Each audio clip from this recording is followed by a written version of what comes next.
नमस्कार दोस्तों, मैं engineer Pawan Kumar Yadav. Most welcome in Awadh library. सबसे पहले आप सभी लोग इस चैनल को सब्सक्राइब कर लें। और आज हम लोग देखेंगे राष्ट्रीय पक्षी मोर के बारे में, क्योंकि हमारे राष्ट्रीय पक्षी जो मोर है उसको लेकर इतना बवाल क्यों है। बवाल को जानने से पहले मोर के बारे में जान लेते हैं। आखिर मोर है क्या? तो मोर एक पक्षी है। क्लियर?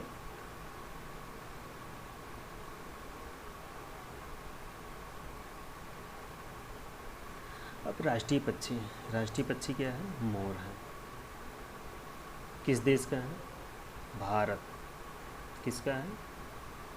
भारत का जो राष्ट्रीय पक्षी है वो क्या है? मोर है।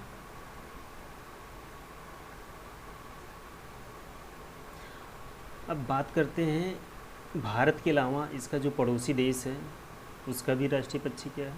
मोर है। तो उस पड़ोसी देश का नाम क्या है? म्यांमार। क्या है? म्यांमार। और मोर क्या है? प्रारंभ से ही मनुष्य के आकर्षण का केंद्र रहा है। मोर जो है प्रारंभ से ही मनुष्य के आकर्षण का केंद्र रहा है। अनेक धार्मिक ग्रंथ हो गए, कथाओं में मोर को उच्च कोटि का दर्जा दिया गया है। जितने भी धार्मिक कथाएं हैं या ग्रंथ हैं उसमें भी इनकी चर्चा होती रहती है, मोर की। भगवान श्री कृष्ण के मुकुट में लगा मोर का पंख इस पक्षी के महत्व को दर्शाता है। और महाकवि कालिदास ने भी अपने महाकाव्य में, उनकी जो महाकाव्य थी मेघदूत, उसमें मोर को राष्ट्रीय पक्षी से भी अधिक ऊंचा स्थान दिया है। राजा महाराजाओं ने मोर को बहुत पसंद करते थे। प्रसिद्ध सम्राट चंद्रगुप्त मौर्य के राज्य में जो सिक्के चलते थे उनके एक तरफ मोर बना होता था। कहते हैं चंद्रगुप्त मौर्य जी जो थे उनके शासनकाल में एक सिक्का चलता था, सिक्के की एक तरफ वो मोर बना होता था।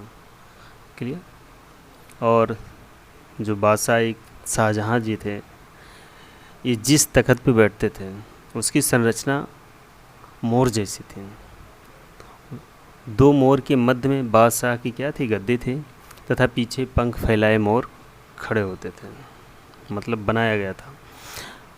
हीरो पन्नों से जड़े इस तख्त का नाम क्या था? तख्त ए ताउस।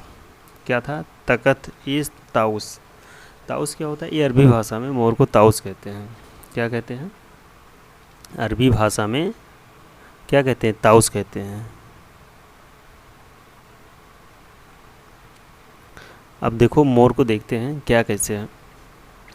मोर सभी लोग जानते हैं, जो गांव के हैं तो बिल्कुल उनसे परिचित होंगे, लेकिन जो शहर के हैं बहुत कम देखते हैं, या कहीं चिड़ियाघर में जाते हैं तो वहाँ पर देखने को मिलता है। क्लियर?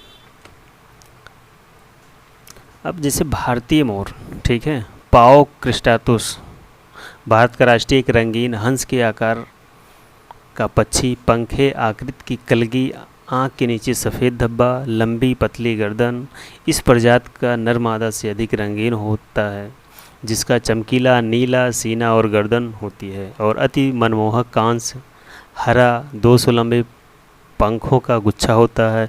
मादा भूरे रंग की होती है। नर से थोड़ा छोटा, इसमें पंखों का गुच्छा नहीं होता। नर का दरबारी नाच, पंखों को घुमाना और पंखों को संवारना सुंदर दृश्य होता है। अगर आप इसको देखेंगे, ये आँख के नीचे है, ये ऊपर कलगी है, ढेर सारे इसमें पंख लगे हुए हैं, लगभग 200। इसकी गर्दन नीली है।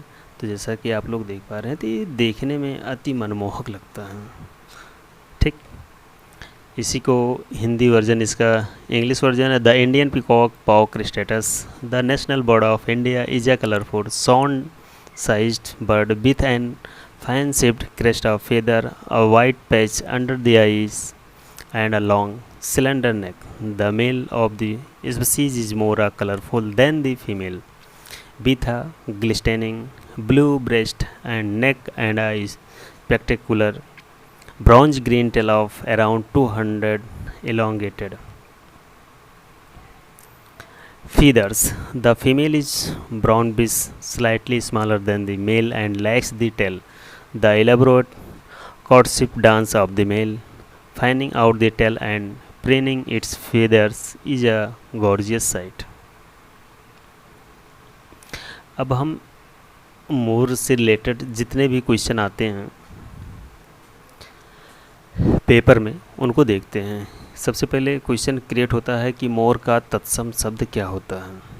ठीक है, मोर क्या है? एक तद्भव है। मोर क्या है? एक तद्भव है। मोर जो वर्ड है एक तद्भव है। मोर को क्या बोलते हैं? पिकॉक बोलते हैं। पिकॉक इंग्लिश वर्ड है। अगर अरबी भाषा में मोर को क्या बोलते हैं? ताउस बोलते हैं। क्या बोलते हैं? ताउस। ठीक। और तत्सम इसका क्या होता है? मयूर होता है। इसकी पर्यायवाची देखते हैं। एक तो मोर तद्भव हो गया, मयूर क्या है? तत्सम है। केकी भी बोलते हैं, कलापी भी बोलते हैं, सिखी बोलते हैं, शिखंडी बोलते हैं, बहिर, ध्वजी, नीलकंठ, नीलकंठ यानी नीला हो कंठ जिसका, भुजगारी, सारंगहरी, शिवसुत वाहन। क्लियर? तो ये सब आपको जैसे सिखी हो गया, ये बार बार पूछा जाता है कि पर्यायवाची हिंदी से। ठीक है। नीलकंठ किसको बोलते हैं? मोर को बोलते हैं। सारंग हरि किसे बोलते हैं? मोर को ही बोलते हैं। शिवसुत वाहन मतलब शिव के पुत्र का जो वाहन है क्या है? वो मोर ही है। शिवसुत वाहन यानी किसे? कार्तिकेय। किसे? कार्तिकेय। कार्तिकेय का वाहन क्या है? मोर ही है। उसे शिवसुत वाहन भी बोलते हैं। क्लियर? मोर को। कलापी हो गया आपका। शिखंडी, सीखी और शिखंडी हो गया। सारंग हरि। अब इसमें एक चीज़ देखने वाली बात है कि सारंग हरि जो है ये कई चीज़ों को बोला जाता है। जैसे बादल को भी बोलते हैं, सांप को भी बोलते हैं और मोर को बोलते ही बोल हैं। ठीक है। तो इस तरीके एक कहावत है, सारंग ने सारंग गयो, सारंग बोले आए, और जब सारंग मुँह से कहो तो सारंग निकसत जाए। ठीक। तो उसको भी हम देखते हैं। तो उससे पहले देखते हैं मोर की अद्भुत सौंदर्य के कारण ही भारत सरकार ने क्या किया था 26 जनवरी 1963 को। कब? 26 जनवरी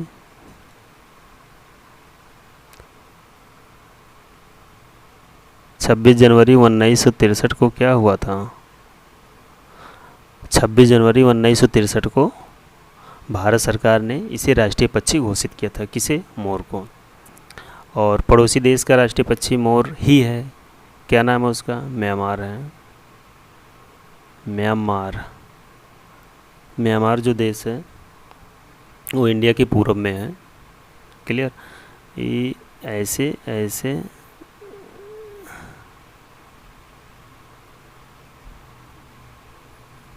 तो इसके पूर्व में यहाँ पे क्या है? म्यांमार है।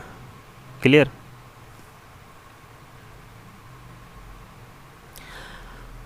और इसका वैज्ञानिक नाम क्या है? पाओ क्रिस्टेटस। वैज्ञानिक नाम क्या है इसका? पाओ क्रिस्टेटस। किसका? पाओ क्रिस्टेटस किसका वैज्ञानिक नाम है? मयूर का यानी मोर का। ठीक है। और किस परिवार से संबंध रखता है? फैसियाडिनाई। ये फैसियाडिनाई परिवार है, उससे संबंध रखता है। कौन? मोर।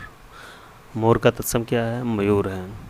भारत और श्रीलंका में मोर अधिक मात्रा में पाए जाते हैं। कहाँ कहाँ? दो कंट्री ऐसे हैं जहाँ पर जो है मोर अधिक मात्रा में पाए जाते हैं। एक भारत है, दूसरा क्या है? श्रीलंका है। वहाँ पे क्या है? मोर अधिक मात्रा में पाए जाते हैं। किसका वाहन माना गया है? कार्तिकेय जी का। कार्तिकेय जैसे शिवसुत वाहन, यहाँ देखिए शिवसुत वाहन पर्यायवाची है। और ये किसके पुत्र हैं?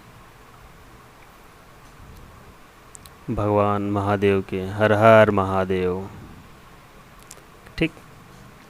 और सबसे प्रिय पक्षी माँ सरस्वती जी का क्या है? सबसे प्रिय पक्षी कौन है?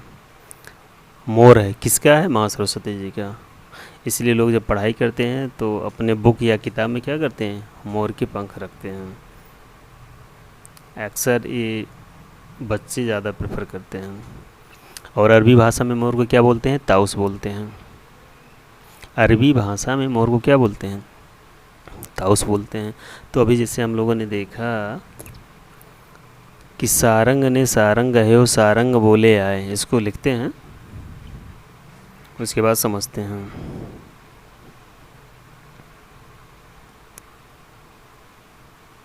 सारंग ने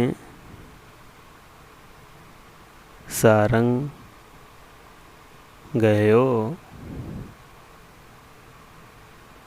सारंग बोलो आए। जब सारंग मुँह से कहो,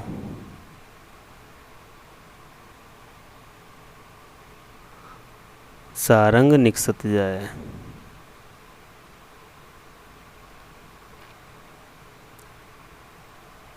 ठीक। देखो, सारंग ने सारंग गयो, तो सारंग, एक सारंग का अर्थ है सांप, सर्प। ये दूसरे सारंग का अर्थ क्या है? मोर। सॉरी, पहले सारंग का अर्थ जो होगा वो मोर होगा। सारंग ने सारंग गयो, तो जो सारंग मोर है, इस सारंग गयो मतलब सर्प। सांप को क्या किया? पकड़ा हुआ मुंह से। सारंग बोले आया, और सारंग मतलब बादल। क्या होता है? एक अर्थ क्या होता है? बादल होता है। सारंग बोले आए, जैसे बादल जो है जब गरजता है तो सारंग मुंह से कहो। ठीक है। और दूसरी बार क्या होता है? जब सारंग केकता है, क्या करता है? कुहकता है, सॉरी, कुहके। जैसे जब बादल गरजते हैं तो मोर क्या बोलते हैं, कुहकते हैं। और जैसे मोर कुहकता है तो क्या होता है? सारंग निकसत जाए, मतलब सांप क्या हो जाता है? मुंह से निकल जाता है। तो ये चार अर्थ हैं। जब कभी भी आपसे पूछा जा सकता है पर्यायवाची में, तो सारंग हर क्या होगा, तो वहाँ पे आप लगा देंगे क्या? सारंग लगाएंगे मोर के लिए। ठीक, क्लियर। और इसमें जो क्वेश्चन आपके बनेंगे कि 26 जनवरी 1963 को राष्ट्रीय पक्षी घोषित किया गया था, मोर को किया गया था। बस। Thanks for watching. जय हिंद, जय भारत।